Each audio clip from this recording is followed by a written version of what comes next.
Good afternoon, everyone. I hope you are all getting some break after the events of several weeks ago. I've called you together today to make an important announcement. I'm here to announce that early next week, I will personally sue Governor Schwarzenegger for abuse of his executive powers.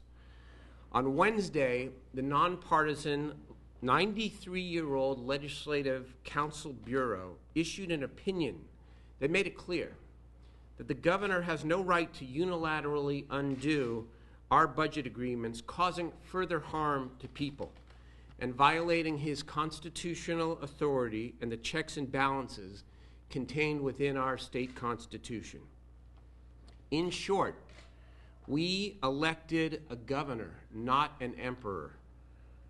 The governor forced punishing cuts on children, the disabled, and patients that he could not fairly win at the bargaining table.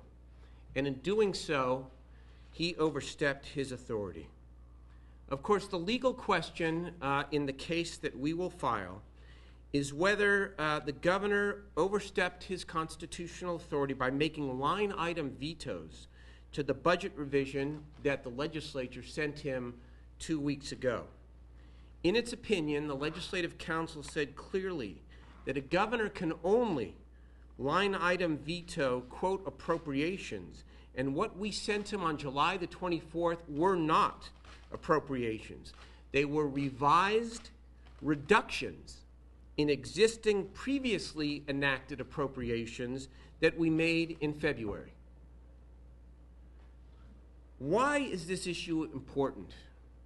It's important for three reasons. The cuts are completely contrary to the Big Five agreement made just prior to July the 24th.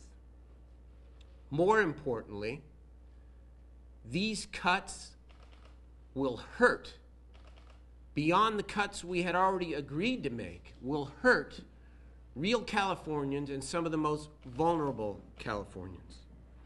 And maybe the most important reason why this lawsuit is important is the press is letting this decision stand as is would set a very dangerous precedent and would tip the balance of power between the executive branch of government and the legislative branch of government too far towards the executive. As I said earlier, we elected a governor, not an emperor, and the Constitution is very clear. The legislature and the executive branches of government are co-equal branches of government. And we, of course, worked collaboratively and responsibly with the governor over an 8-month period. The line item vetoes totaling almost $500 million go beyond the agreement, but more importantly, they go beyond the law. I'd be happy to answer your questions. So now if you succeed, you will now create another $500 million hole in the budget. So how do you make up for that? And could you please address the cameras? Yes, of course. The question of the reserve. There are a number of answers to your question, and let me detail them. There were a lot of options that were on the table during the budget negotiation that the governor just simply refused to consider.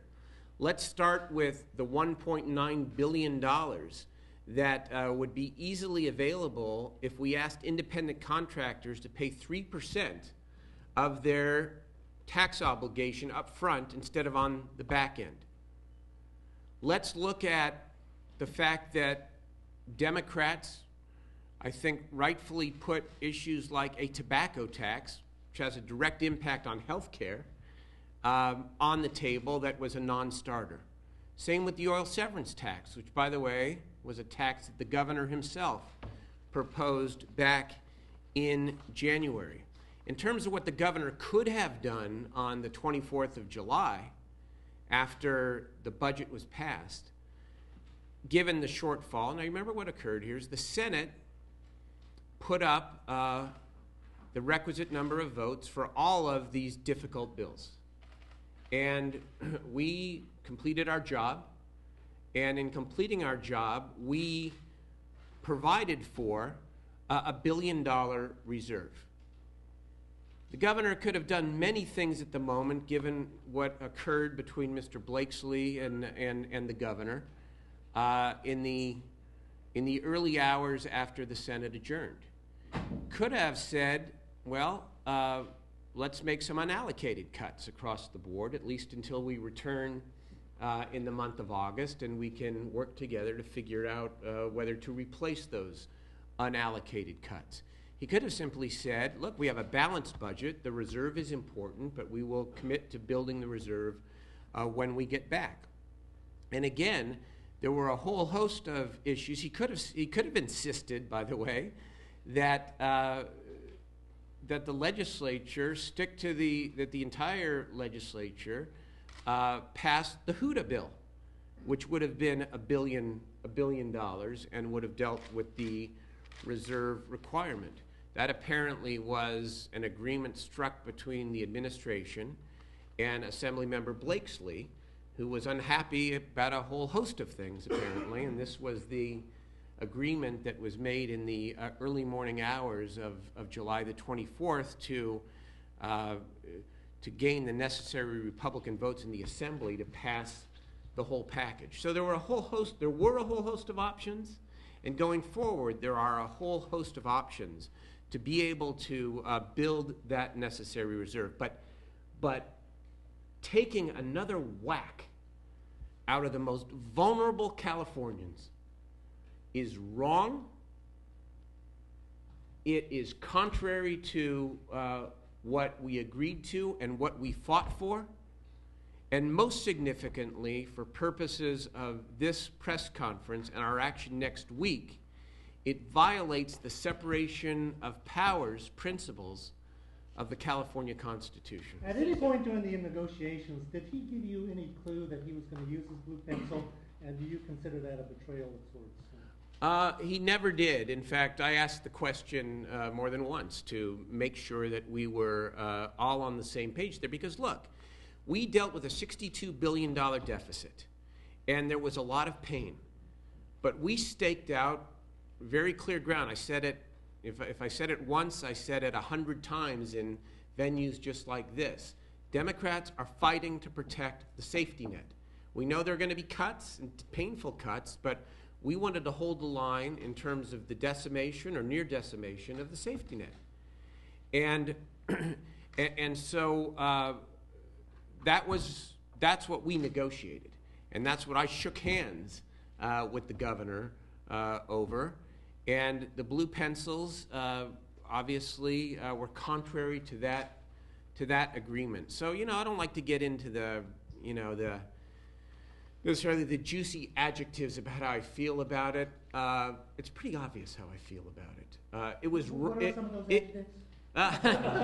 It was wrong, but more importantly, it's illegal, and we intend to pursue this on behalf of two things: on behalf of the people who are affected, and on behalf of the prerogatives of the legislative branch of government. I'm the leader of the Senate. And I may have the opportunity to be around here for a while. I hope so. And the precedent that would be set by allowing this to go unchecked is very troubling to me, because this system depends upon a healthy balance here. And Lord knows the decisions we had to make over the last 8 months were most difficult enough. This goes too far, substantively and legally. Where are you going to file the suit, and will you seek a stay? Where are we going to file it? We're probably, I'm sorry. We are going to file the suit in the Superior Court in San Francisco. When? Either Monday or Tuesday. Sir, yesterday Assemblyman Perez said that the legislature doesn't have legal standing to sue the governor. Now you're saying that you're going to sue the governor. It doesn't sound like you guys have your story straight. Well, no, Assemblymember Perez, who, by the way, has done a terrific job in organizing a lot of the coalition partners around this issue, and I talked this morning. I'm going to be suing in my individual capacity. And I'm not going to use public money. I'm going to use my, office 2010 office holder accounts. I'm going to pay for the litigation myself. And so we talked this morning, and I don't think there's any question about the standing issue. I'm going to hire the Remcho law firm, Robin Johannesson, who is a expert, best in the field, when it comes to these important questions of political law. Isn't it unusual to personally do this instead of using your office and also you should probably face that way? Yeah, I just did it again. What can I say? It's so much better on TV. Yes, yes. It may be unusual, but for me, it's a matter of conscience. I take what I do very seriously, and I recognize the necessity of compromise when it comes to politics and when it comes to the relationship between the executive and the legislature. And as I told my colleagues, we have acted most responsibly. But in acting responsibly, we bargained for something. And what we bargained for was a particular result. And that was no deeper cuts to Health and Human Services. That was violated. And so as the leader of the Senate, I think it is appropriate, and I'm happy to take the lead and to represent my colleagues in both houses and see this thing through. And in terms of using my own my office holder campaign accounts, non-public funds, I couldn't think of a better expenditure of those kinds of resources. Senator, what does this do to other legislative priorities? What? What does this do to other legislative priorities like water? Well, it shouldn't do anything. We have an obligation, and I intend to work collaboratively with my other legislative partners and the governor on all other aspects of public policy. And, this lawsuit, frankly, allows for there to be a path to pursue our serious disagreement on this issue and still work together. The business sometimes gets personal, but it isn't personal. This is about, one, the people we stand for, and two, this is about the California Constitution. Again, we're all temporary players. You guys may not be, but you guys don't have term limits. You don't have term limits. You have different problems, but we'll talk about that later. Somebody will take this seat sometime, hopefully not for a long time, but sometime.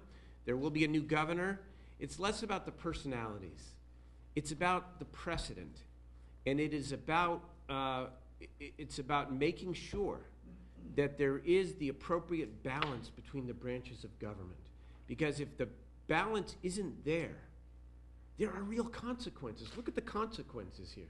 When you talk about $500 million of additional cuts to the most vulnerable in California, that's not just that's not a personality fight here.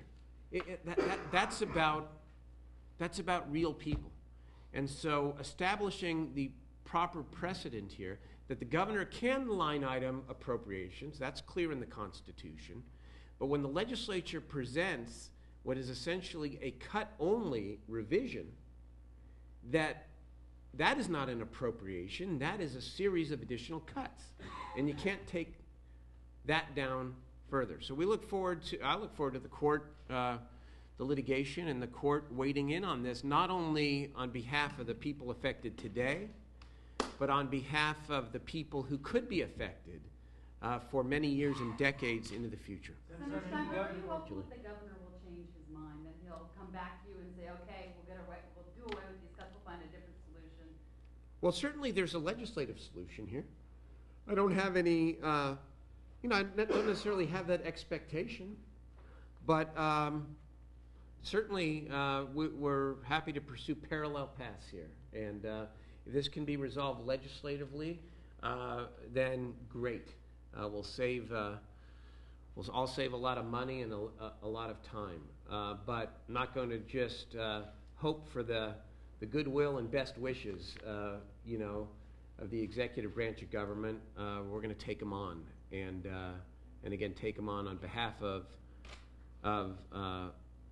the people affected today, and the people who will be affected in the future if we don't clarify the law in the right way. Are you looking to get an immediate injunction on these tracks? We're still talking about that. We are certainly going to pursue. Oh, I did it again. Sorry.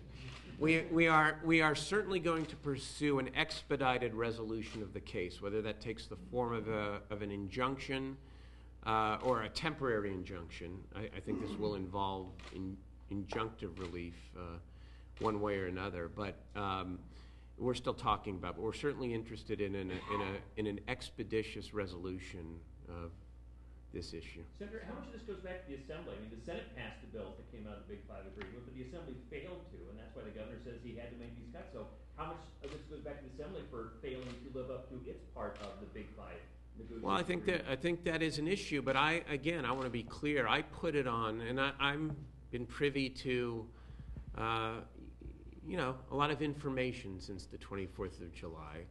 What occurred here was when the Senate did its work. And it's been well reported. I mean, many of you have reported this. Assemblymember Blakesley was upset because the Senate had passed the education repayment, the maintenance factor bill, by a two-thirds vote. I don't have great influence, but I don't have that much influence over Senate Republicans, But they decided to vote to pay back education $11 billion. Assemblymember Blakesley apparently was upset about that. So in the wee hours of the morning, he went downstairs and he spoke to the governor. And what came out, or spoke to Susan Kennedy, I don't know who he talked to directly. What came out of that was a decision between the administration and Assemblymember Blakesley to not put up the HUDA, which local government hated and nobody liked. None of us like any of this. But that put us $1 billion short. And the Assembly finished its work, and there we are. And so, look at that. That's what I think happened. But recounting the story and the history is interesting.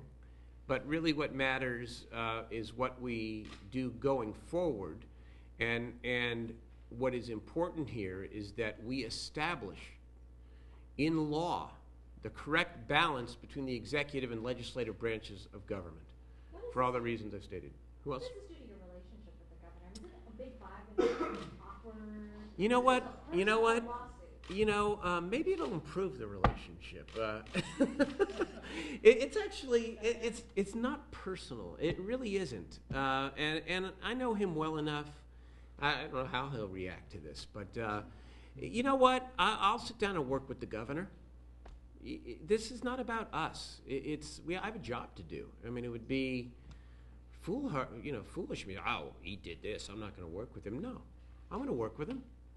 I'm just going to fight, and I'm going to use every tool in my arsenal to make this very difficult budget resolution right, and right by what we fairly bargained, and so we'll be, I'll be fine. I'm willing to sit down, talk water, talk about, I don't smoke cigars.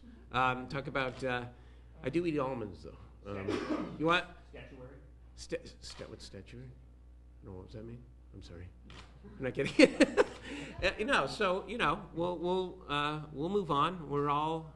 We all have a responsibility to get a lot of things done. So. Will the speaker just join in with you, and will she put in her money? I'm going to pay for it. I look forward to the speaker and anybody else, joining the lawsuit Senator, as we go forward. have you talked to the controller and the treasurer about this and what kind of implication that might have on the cash crisis if this is going to delay the ability overall budget deficit? I did speak to the treasurer. I've have a message into the controller. We didn't actually speak.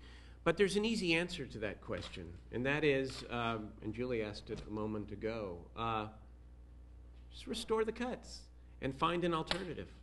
That's all. We all know that we need a reserve. Okay, so first day in August we can come back if the administration is willing, and we can restore these cuts, and we can substitute the cuts with a whole host of things that I mentioned earlier. Why didn't you just do it in the first place?